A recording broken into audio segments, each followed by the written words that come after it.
Liver-directed therapies play a very big role in the management of patients with liver cancer. Certainly patients who have early stage disease or intermediate disease do get liver-directed approaches, whether that be a radiofrequency or microwave ablation, which is percutaneous and is very effective for managing smaller tumors, typically in a 3 to 4 centimeter range at most. Chemoembolization, which is a transarterial approach, also called TACE, is a very effective way for managing multifocal tumors or larger tumors that are beyond resection or percutaneous ablation criteria. More recently, radioembolization, or Y90, is being looked at as a local regional therapy for patients that would be candidates for chemoembolization or even patients refractory to chemoembolization. There's no doubt these treatments play a key role, but it's also recognizing the limitations of these treatments.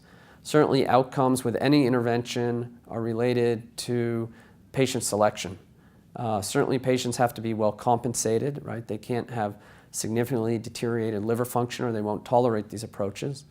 In this case specifically, I don't have any real concerns about their liver function for getting a local regional or liver-directed therapy.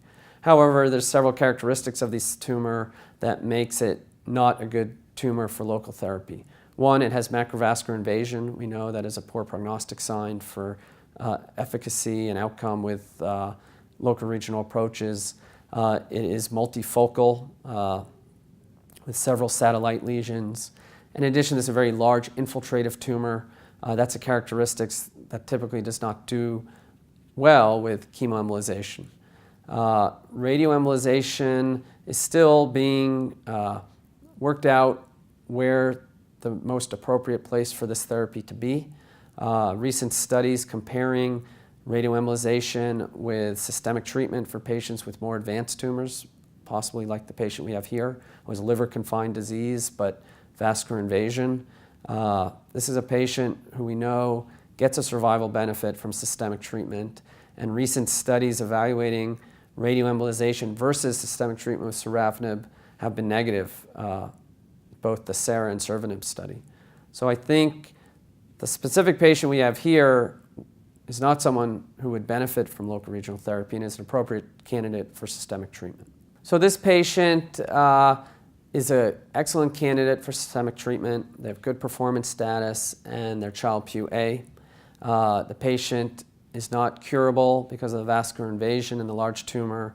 The patient is not a good candidate for local regional therapy because of the large tumor, its infiltrative nature, multifocality, and is a very good candidate for systemic approaches.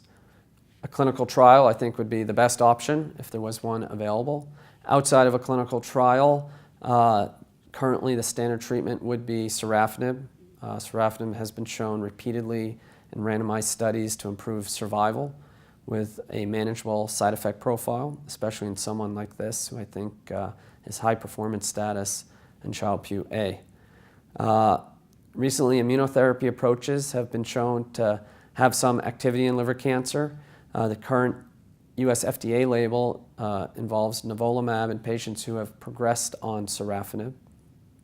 The use of MSI testing relates to the fact that PD-1 directed therapies have a fairly broad indication that is histology agnostic, but is based on patients that have tumor characteristics that have microsatellite instability that PD-1 drugs may be used. The incidence of MSI in liver cancer is very low. Probably around 5% of patients have MSI.